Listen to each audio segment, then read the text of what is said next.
ఇక మర్యాదపూర్వకంగా సీఎం రేవంత్ రెడ్డిని కలిశారు బీర్ల ఐలయ్య. యాదాద్రి భువనగిరి జిల్లా ఆలేరు నియోజకవర్గంలో జరిగిన గ్రామ పంచాయతీ ఎన్నికల్లో కాంగ్రెస్ పార్టీ అభ్యర్థులను గెలిపించిన అనంతరం తెలంగాణ రాష్ట్ర ముఖ్యమంత్రి రేవంత్ రెడ్డిని బీసీ సంక్షేమ రవాణా శాఖ మంత్రి వర్యులు పొన్నం ప్రభాకర్ గౌడ్ను శుక్రవారం యాదాద్రి భువనగిరి జిల్లా డీసీసీ అధ్యక్షుడు తెలంగాణ రాష్ట్ర ప్రభుత్వపు ఆలేరు ఎమ్మెల్యే బీర్ల ఐలయ్య మర్యాదపూర్వకంగా కలిసి శాలువా కప్పి యాదగిరిగుట్ట లక్ష్మీనరసింహస్వామి లడ్డు ప్రసాదం అందించారు.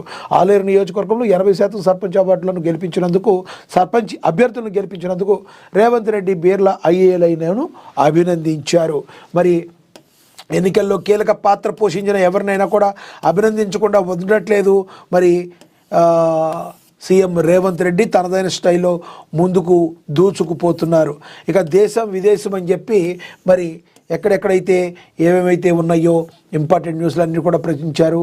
రైతన్న కోపం వచ్చింది, రాజధానిని తగలబెట్టింది అని చెప్పి బ్రజల్స్లో సంబంధించిన న్యూస్ను కూడా మరి ప్రచురించారు. ఇక శబరిమలకు ఆధునిక